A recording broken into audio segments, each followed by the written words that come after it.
और यहाँ संध्या का समय है। महाराज दशरथ बड़े बड़े मन से ये विचार करके चले आ रहे हैं महल के भीतर कि राम के राज्याभिषेक की बात सुन करके यदि सबसे अधिक प्रसन्नता किसी को होगी तीनों रानियों में तो वो है रानी कैकेयी, क्योंकि रानी कैकेयी की यही इच्छा थी कि राम का राज्याभिषेक होना चाहिए, मेरे चारों पुत्रों में राम का ही राज्य होना चाहिए।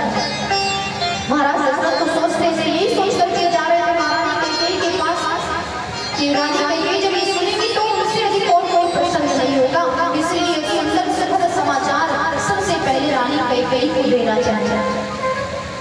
ये सोच करके महाराज दशरथ कैकेयी जी के महल में प्रवेश किया और महाराज दशरथ को जब पता चला कि कैकेयी जी तो कोप भवन में बैठे हुए हैं, महाराज दशरथ बड़े दुखी हुए, क्योंकि महाराज दशरथ अपने तीनों रानियों में सबसे अधिक प्रेम कैकेयी जी से ही करते थे।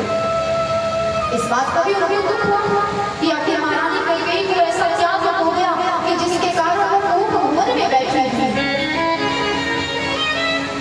महाराज दशरथ महारानी कैकेयी के पास गए उनको मनाने का प्रयास करते हैं, बार बार उनसे पूछते हैं कि आखिर क्या बात है, किस कारण आप कोप भवन में बैठे हैं, आज हमारी इच्छा पूर्ण होने वाली है।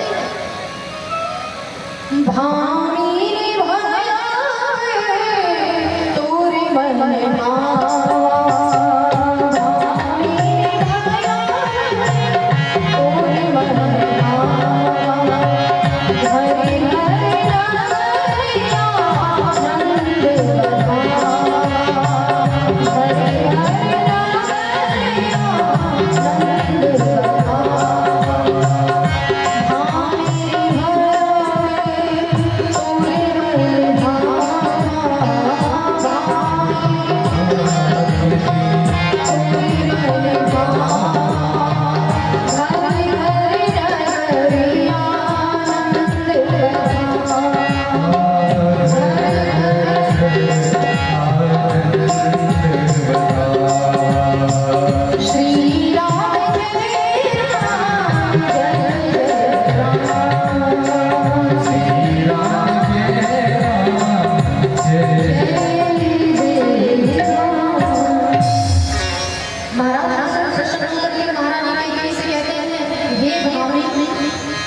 हे सुंदर मुख वाली, हे मेरी प्रिय राजा, भामी ने भय तोर मन भावा, आज तो आपके मन की इच्छा पूर्ण होने वाली है।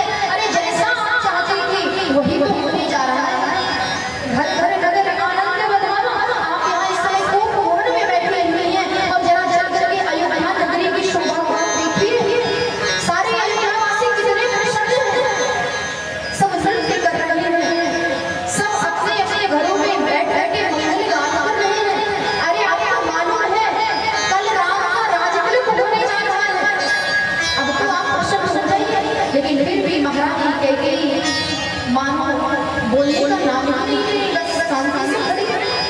अब तो महाराज दशरथ जी को की बड़ी चिंता हुई, उन्होंने विचार किया, उनको आश्चर्य हुआ कि ये खबर सुनने के बाद भी रानी कैकेयी अगर प्रसन्न नहीं हुई तो अवश्य कोई न कोई तो ऐसी बात है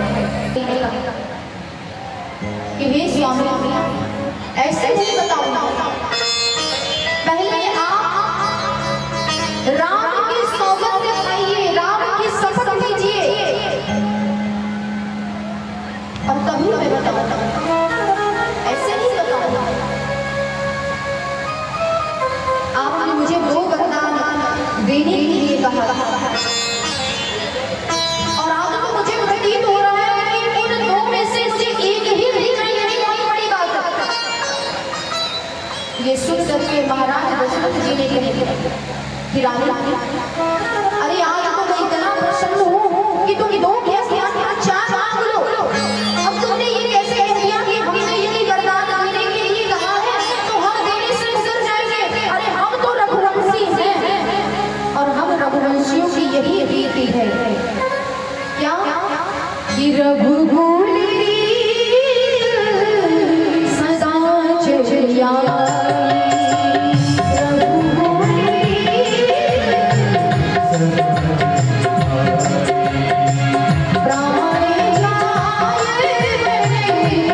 रीत सदा चली आए, प्राण जाए वर वचन न जाए।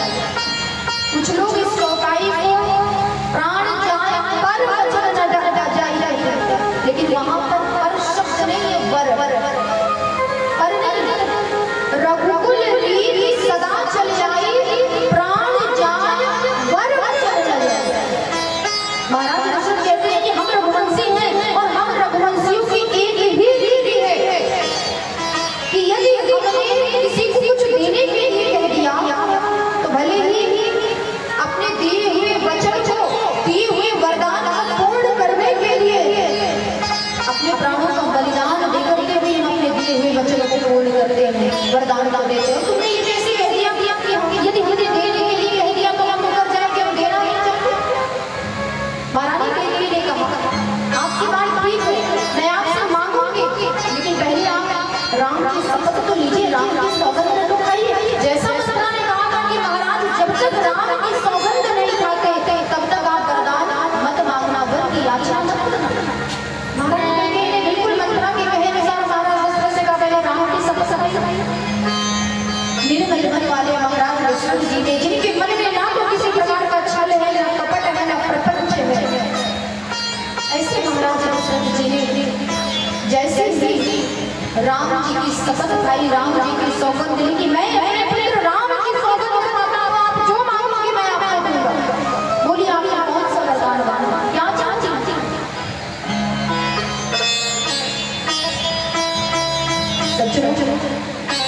जैसे ही महाराज दशरथ जी ने राम की शपथ खाई, मैया गई, उसी समय महाराज दशरथ जी से अपने पहले वरदान ने मांगा कि महाराज मुझे प्रथम वरदान ये चाहिए कि मैं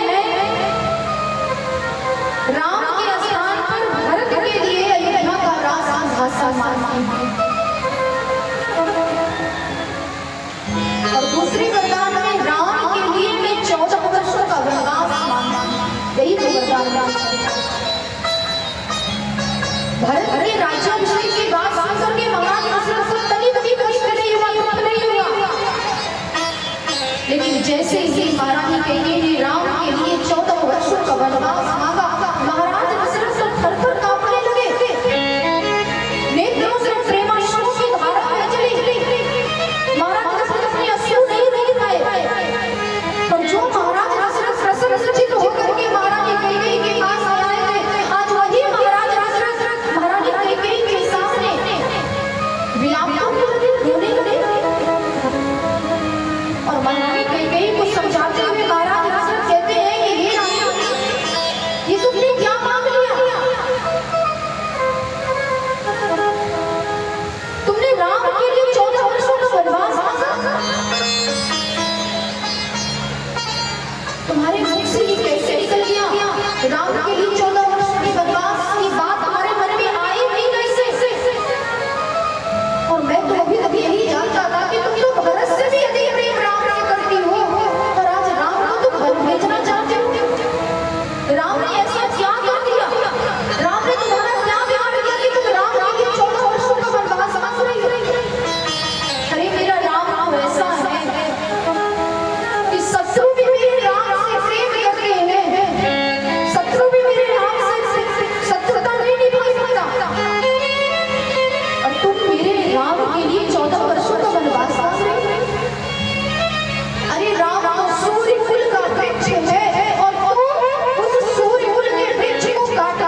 द्वार पर जाकर के खड़े हुए। महारानी कैकेयी स्वयं द्वार पर आती है, सुमंत्र जी से कहती है कि जाइए आप राम को बुला कर के लाइए। सुमंत्र जी ने कहा नहीं, हमें तो महाराज से मिलना है और हम तो महाराज के मित्र हैं और महाराज के मंत्री भी हैं। तो जब तक हमें महाराज की आज्ञा नहीं मिलती हम आपकी आज्ञा मानने में इतना आवश्यक नहीं समझते हैं। इसलिए हमें महाराज की आज्ञा लेना आवश्यक है। यदि महाराज कहेंगे तभी हम आपको बुला कर लाएंगे। भीतर से महाराज दशरथ जी ने सुमंत्र जी को आज्ञा दी कि हे मेरे सुमंत्र, इस समय केवल मैं राम को देखना चाहता हूँ, अपने राम को देखना चाहता हूँ, राम को बुला। सुमंत्र जी ने तुरंत महाराज दशरथ जी की आज्ञा का पालन किया, राम जी को बुला करके लाए। और वही आज जैसे ही राम जी आए,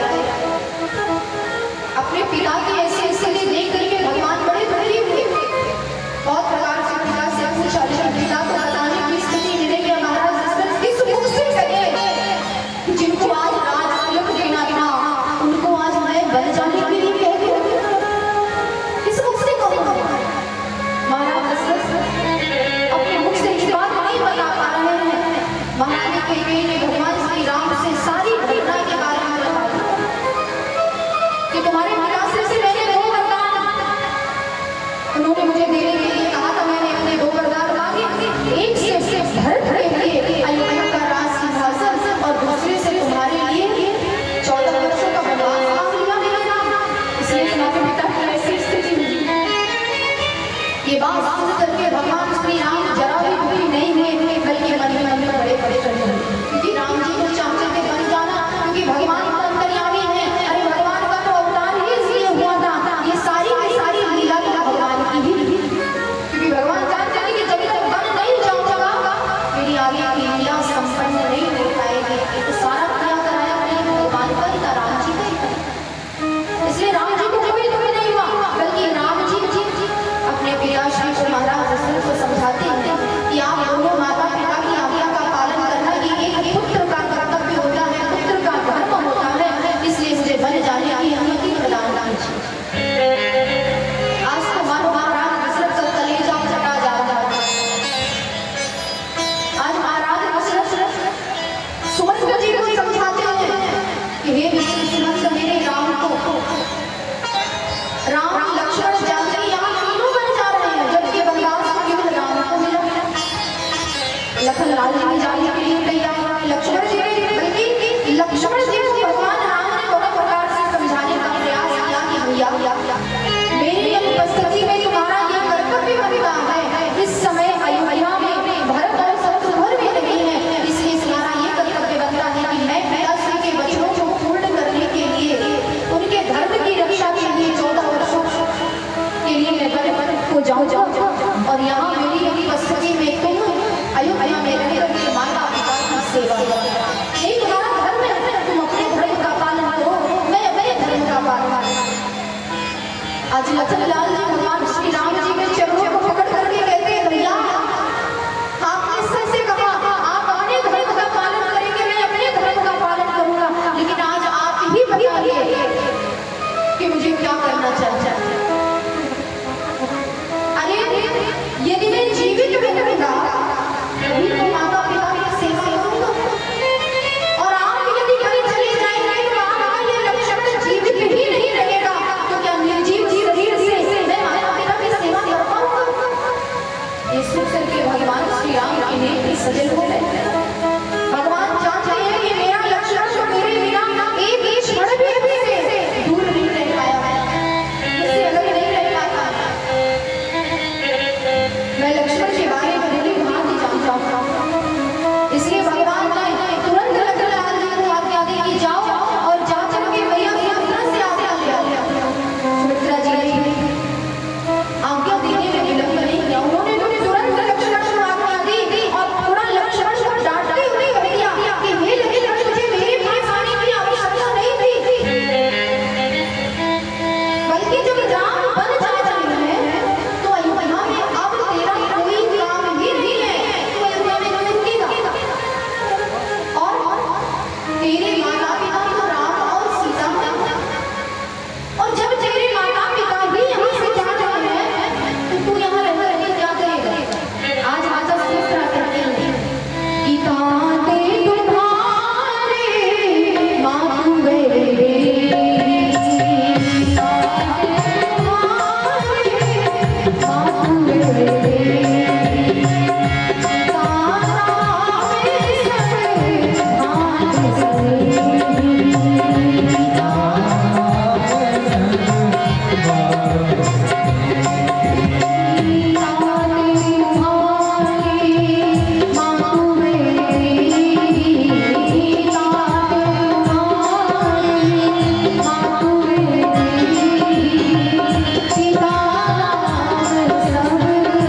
दशरथ जी सुमंत जी से कहते हैं, सुमंत राम लक्ष्मण जानकी को वन में दो चार दिन घुमा करके और उन्हें किसी प्रकार से समझा बुझा करके वन से लौटा रहा।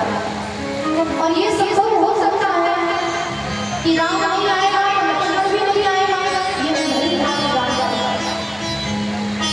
तो राम लक्ष्मण ये यही जाना कि मेरी मित्र बधू जानकी को किसी प्रकार से समझा बुझा करके अपने साथ ले आना। मैं जानकी को भी देख करके 14 वर्ष किसी प्रकार सुमंत जी महाराज भगवान श्री राम लक्ष्मण जानकी जी को रथ पर बिठा करके वन ले जाना। भगवान को वन चले जाए सारे अयोध्या वासियों से तमसा तक कर भगवान समस्त अयोध्या वासियों को सोते हुए छोड़ करके चित्रकूट चले गए। सुमंत जी के साथ साथ पर बैठ गए और सच ये तो हो गई भगवान की वन की बात। भगवान को नहीं तो चलेगी, लेकिन भगवान के वन जाने के बाद यहाँ अयोध्या में क्या घटना घटी।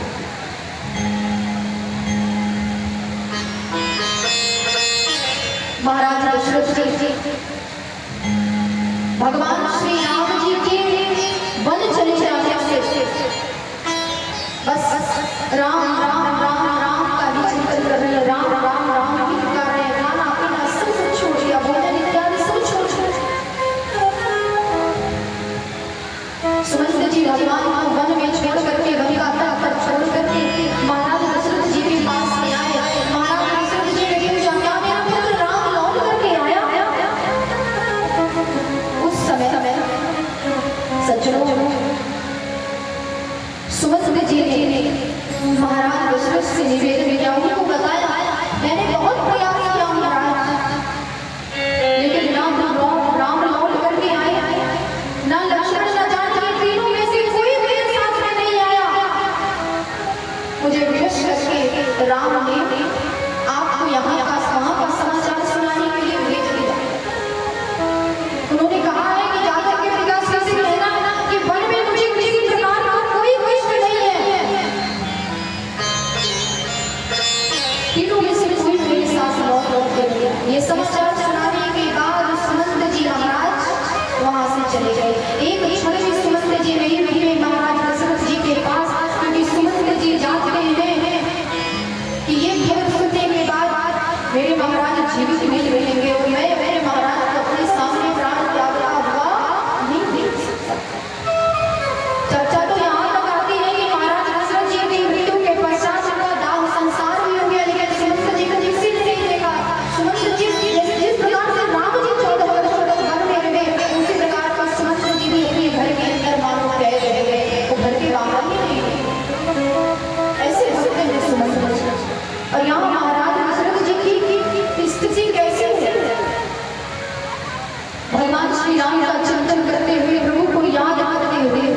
भगवान श्री राम को याद करते करते महाराज दशरथ जी ने राम राम कही राम कही राम राम कही राम तन पर हरि हरि रघुवर विरह राम गयो सुत राम गयो सुत।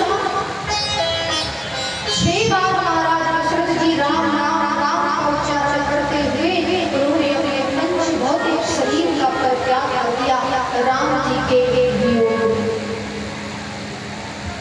भगवान श्री राम जी के बन जाने से अयोध्या में बड़ा भारी करुण हुआ। सारे अयोध्यावासी जड़ जड़े पशु पक्षी जितने भी थे सब भगवान के वियोग विलाप कर रहे थे। लेकिन आज महाराज दशरथ जी के चले जाने से अयोध्या शमशान के समान हो गए। आज सूर्य कुल का सूर्य सदा के लिए अस्त हो गए। तीनों रानियां करुण करती हैं, विलाप करती हैं। गुरु वशिष्ठ जी ने तीनों रानियों को ज्ञानोपदेश दिया। प्रातः काल गुरु वशिष्ठ ने अयोध्या में रहने वाले श्रेष्ठ दूतों को बुलाया और उन्हें आज्ञा दी कि जाओ इसी समय जाओ और भरत शत्रुघ्न को जाकर के सूचना केवल इतना ही कहना भरत के पास जाकर के यहाँ का कोई भी समाचार मत बताना। बस इतना ही कहना कि गुरुदेव ने याद किया, गुरुदेव ने बुलाया। अगर यहाँ का समाचार तुमने बता दिया, यहाँ जो भी घटना घटित हुई है उसके बारे में भरत को पता चल गया तो मैं अपने भरत को भली भांति जानता हूँ। मेरा भरत आने लायक नहीं। दूत चले गए भैया भरत बुलाने के लिए सूचना देने कि गुरुदेव ने बुलाया। और इधर महाराज दशरथ जी के पार्थिव शरीर को गुरुदेव ने एक नौका में तेल भर करके सरसों का तेल भर करके उनके पार्थिव शरीर को स्वच्छ कर दिया। आज के समय में किसी व्यक्ति की मृत्यु होती तो क्या करते हैं, उसे बर्फ में रखते हैं। पहले के जमाने में बर्फ नहीं रखते, तेल में महाराज दशरथ जी के पार्थिव शरीर को गुरुदेव ने स्वच्छ रखा। विचार जारी है, 4 मंत्र हैं और मृत्यु के समय उनके पास कोई नहीं था। दशरथ जी अकेले राम लक्ष्मण भरत शत्रुघ्न निहाल। और यहाँ भरत जी की स्थिति कैसी है, प्रभु श्री राम वन को चले गए, पिता की मृत्यु हो गई तो भरत जी को रात्रि में बड़े बड़े दुष्स्वप्न आते हैं। रात्रि में ऐसे दुष्स्वप्न से भयंकर स्वप्न को देखते हुए भरत जी प्रातः काल उठते हैं। शत्रुघ्न भैया से कहते हैं आज मैंने बहुत बुरे स्वप्न देखे और स्वप्न के उस भयंकर स्वप्न के अनिष्ट को कम करने के लिए भरत जी भगवान शिव की आराधना करते हैं, अभिषेक करते हैं। भगवान शिव का शत्रुघ्न भैया के साथ में बैठ गए। अभिषेक भरत जी ने पूर्ण किया शिव जी का। ब्राह्मणों को बुला बुला के भरत जी दान पुण्य कर रहे हैं। और जैसे भरत जी ब्राह्मणों को बुला बुला के दान पुण्य करने लगे, उसी समय अयोध्या से दूत आए और उन्होंने हाथ जोड़ करके भरत जी से निवेदन किया कि हे भैया भरत, हमसे कुछ पूछिएगा। बस हम इतना ही कह पाएंगे कि गुरुदेव ने आपको शीघ्र बुलाया है, गुरुदेव ने आपको याद किया है, इसलिए हमारे साथ आपको शीघ्र चलना होगा और हमसे कुछ मत पूछिएगा क्योंकि हम बता नहीं पाएंगे। भरत जी ने बिना विलंब किए शत्रुघ्न जी को साथ में लेकर के तीव्र गति से दौड़ने वाले घोड़ों पर बैठ के भरत जी शीघ्र अयोध्या पहुंचे। आज भरत जी जब अयोध्या में प्रवेश करते हैं तो आज भरत जी को अपनी अयोध्या शमशान की भांति दिखाई दे रही है कि जो अयोध्या इस अयोध्या में आने की बात मानकर प्रसन्नता होती थी, जो अयोध्या की लगती थी, आज वो अयोध्या शमशान भूमि की बात क्यों लग रही है। भरत जी के मन में बड़ी चिंता मेरी अयोध्या की ऐसी स्थिति। अयोध्या वासी जो भरत जी को देखते हैं तो अपने अपने दरवाजे बंद कर लेते हैं। प्रयास किया लेकिन जिसको भी बुलाते हैं भरत जी की वो कोई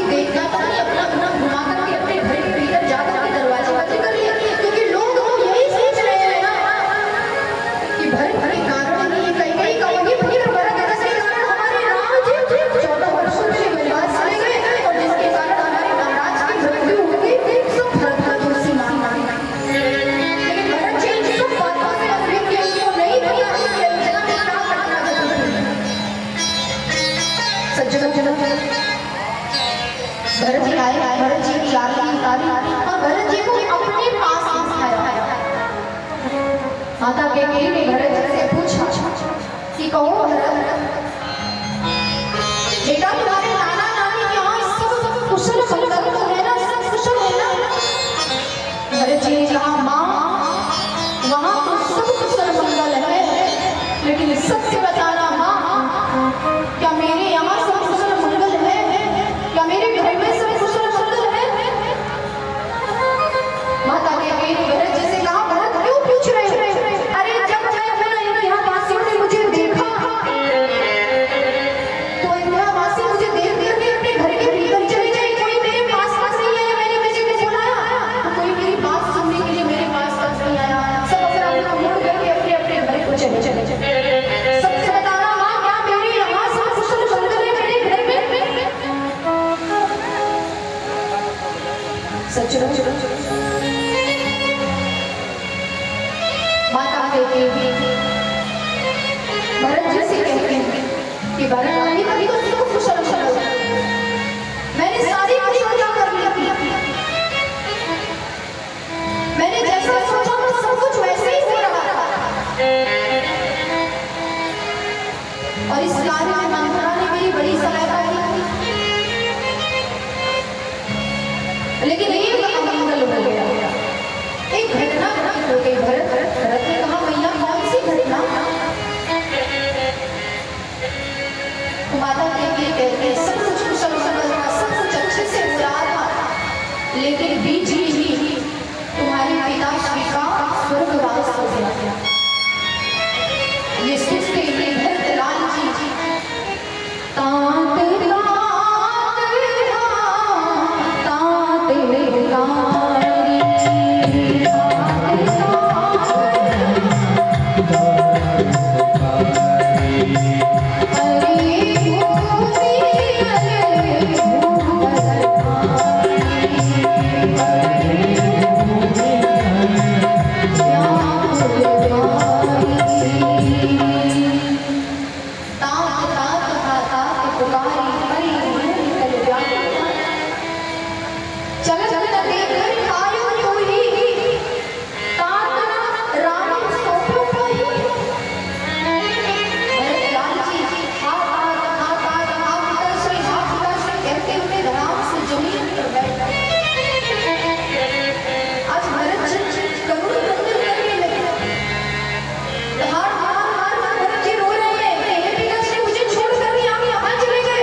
मेरा राम जिस कार्य के लिए गया है उसके कार्य में किसी भी प्रकार की बाधा नहीं। माता कैकेयी ने विचार किया कि जब तक मैं अपने ऊपर कलंक नहीं लूंगी मेरा राम मर्यादा पुरुषोत्तम श्री राम कैसे बनेगा, संसार में जगत में इसका नाम कैसे हो। धन्य है महिला कहते भरत की नजरों में गिर गई, पुत्र के नजरों में गिर चुकी है माता कहती। अयोध्या वासी भी माता कहती कोई गलत समझ रहे हैं, लेकिन जो कुछ भी भैया कहती क्या सब कुछ राम के लिए ही तो किया, जगत कल्याण के लिए ही किया। माता कहती भली बात जानती है राम यदि चला गया तो मेरा हाथ उजड़ जाएगा, राम कब चला गया तो मेरा भरत मुझे अपना दुश्मन मान लेगा। सब कुछ जानते हुए भी भैया कहती ये त्याग किया कलेजी पर हृदय पर पत्थर रख करके माता कहती भरत जी से कहती है कि भरत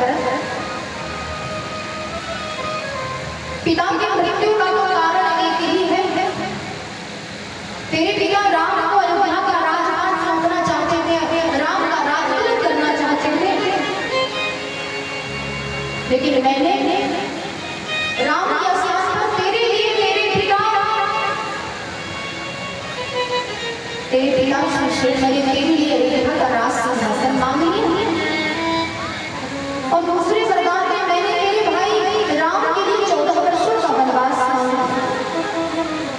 ये बात सुनते ही भरत ही बिसरो पितु मरण सुनत राम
इतना कर करके श्री भरत जी शत्रुघ्न भैया को लेकर के माता कौशल्या के पास आ रहे हैं।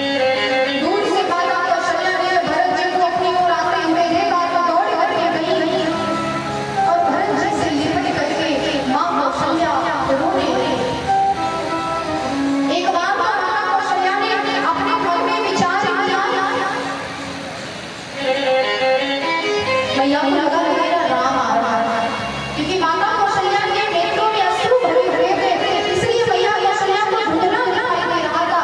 और दूसरी बात कि भरत जी देखने में थोड़ा राम जी जैसे लग रहे थे। भरत राम जी की माता कौशल्या भरत जी से लिपट करके रो रही है। आज भरत जी रोते हुए माता कौशल्या से कहते हैं कि भैया मैं सत्य कहता हूँ, भैया राम को वन भेजने में मेरी तनिक भी सहमति नहीं है। भरत जी ने 4 बार सौगंध खाई, 4 बार शपथ लेकर के कहते हैं कि मैं सत्य कहता हूँ, भैया राम को वन भेजने में मेरी तनिक भी सहमति नहीं है, मेरी गलती नहीं है। भरत जी कहते हैं भैया, भरत जी ने 28 पापों की गिनती कराई माता कौशल्या। मैं कुछ निवेदन करूँ आपसे। आज भरत जी कहते हैं भैया, जो पाप गौ हत्या करने से लगता है वो पाप मैं अपने सर पर लेने के लिए तैयार हूँ। अगर मेरा जरा भी दोष हो, जरा भी मेरी सहमति हो भैया राम वन भेजने में, तो मैं गौ हत्या के पाप लेने के लिए तैयार हूँ। दूसरा पाप कि जो पाप गुरु की हत्या करने से लगता है ना, वो पाप मैं लेने के लिए तैयार हूँ। मेरी भैया राम वन भेजने में मेरी कभी कभी सहमति नहीं। और जो पाप गर्भ में पल रहे शिशु की हत्या करने से लगता है, वो पाप मैं लेने के लिए तैयार हूँ। यदि भैया राम वन भेजने में मेरी कभी कभी सहमति होती। और जो पाप एक ब्राह्मण की हत्या करने से वध करने से लगता है ना, वो पाप भी मैं अपने सर पर लेने के लिए तैयार हूँ। यदि भैया राम वन भेजने में मेरी कभी कभी सहमति होती। भरत जी माता कौशल्या को 28 पापों की गिनती करवानी, मैंने समस्त पापों को अपने सर पर धारण कर लूंगा। यदि भैया राम वन भेजने में मेरी जरा भी सहमति होती कि मेरा भरत कैसा है, तू बताएगा क्या मैं अपने भरत को नहीं जानती? अरे मेरा भरत तो ऐसा दुनिया इधर की उधर हो जाए, सूर्य पूरब के स्थान पर पश्चिम से निकल जाए, सारा का सारा नवनट आकाश से लेकर छोटे से बादल में समा जाए, ये संभव हो सकता है। मछली जल के बिना जीवित रह सकती है, संभव हो सकता है। लेकिन मेरा भरत राम को वन भेजने में उसकी सहमति हो, ये असंभव है, ये संभव नहीं हो सकता है। इस बात का मुझे पूर्ण विश्वास है। और इस दुनिया में, इस संसार में यदि राम के वन जाने का दोषी कोई भरत को समझता है, तो वो व्यक्ति अरे जागृत अवस्था को छोड़ दो, स्वप्न में भी उस व्यक्ति को सुख और शांति नहीं मिल सकती जो भरत को राम के वन जाने का दोषी है। तो मैं अपने भरत को नहीं जानती, मैं अपने भरत को भली बात जानती हूँ कि मेरा भरत कभी ऐसा नहीं करता। रात्रि भर भरत जी माता कौशल्या की गोद में सर रख करके रोते रहे और राम को याद, भगवान श्री राम को याद करते हुए बस माता कौशल्या से इतना ही कहते हैं कि मैया जब जब याद परी रघुराई, जब जब याद परी रघुराई, प्राण निकले चाहे माई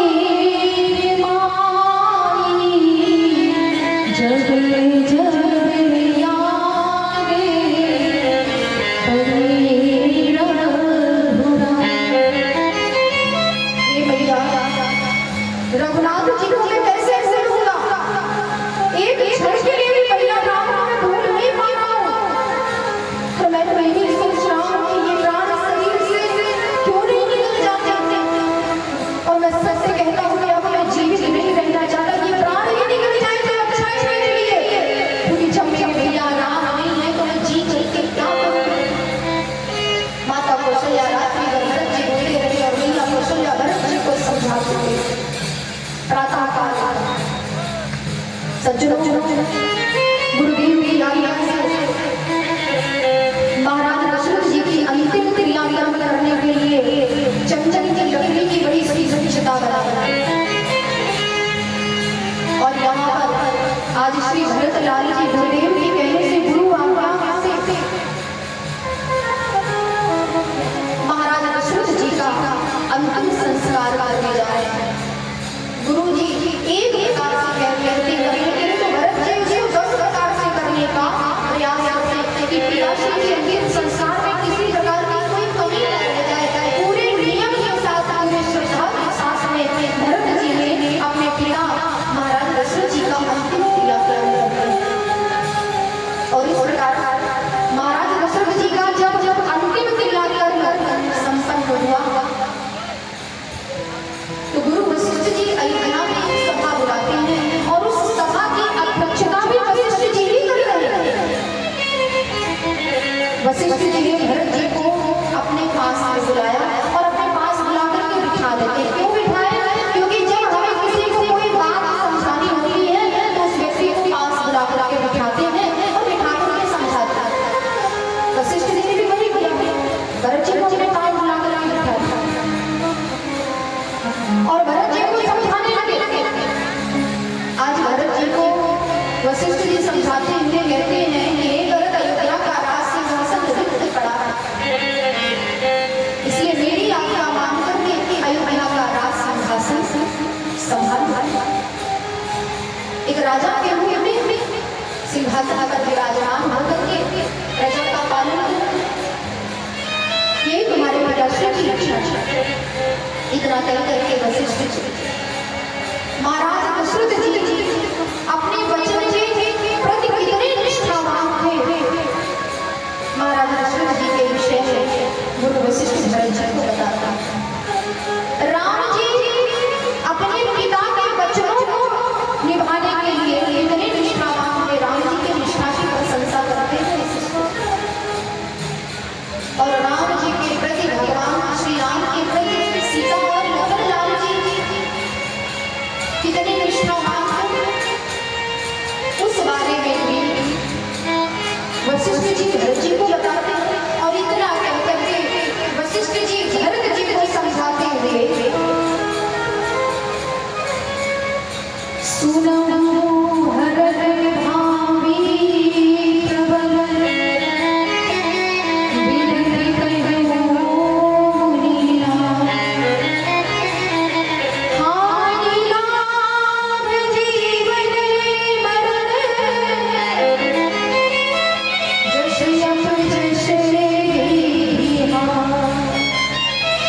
भरत जी को समझाते समझाते वशिष्ठ जी पकप पकप तो बोलने लगे।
भगवान ने अपने हाथ में रखे। 6 चीजों के मालिक भगवान हैं, परमात्मा हैं। कौन कौन? हानि, दूसरा लाभ, जीवन, मरण, यश और अपयश। इसकी बात और भगवान के हाथों में है। अब हमें हमारे जीवन में जो करते हैं कितनी हानि होगी भगवान ही तय करते हैं। कितना लाभ होगा ये भी भगवान ही तय करते हैं। हम कब तक जीवित रहेंगे इससे भी हमारी भगवान अपने इच्छा के साथ हम जीवित नहीं रहेंगे। भगवान ही हमारे ये सांसें उन्हीं की कृपा से चलती हैं और उन्हीं की कृपा से बंद होती हैं। कब हमारी मृत्यु होगी ये भी भगवान ही जानते हैं। भगवान के ही हाथों में जीवन है, उन्हीं के हाथों में मृत्यु है, उन्हीं के हाथों में कितनी हानि होनी है, कितनी लाभ होना। विधि के हाथों में, विधाता के हाथों में, हमारे और आपके हाथों में नहीं है। इसलिए ये भरत अब दुख मत करो, दुख का त्याग करके अयोध्या का राजपाट संभालो। सोच मत करो, चिंता मत करो। और भरत उस पिता के लिए सोच नहीं करना चाहिए, राम जैसे भाई के लिए सोच नहीं करना चाहिए। महाराज दशरथ सोचनीय नहीं है, राम जैसे भाई सोचनीय नहीं है। सोच उसके लिए करना चाहिए, सोच लिए जो वेद है मीरा।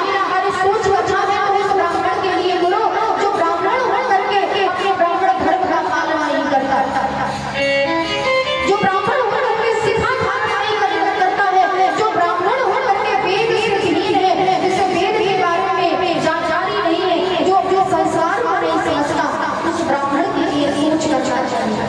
जो ब्राह्मण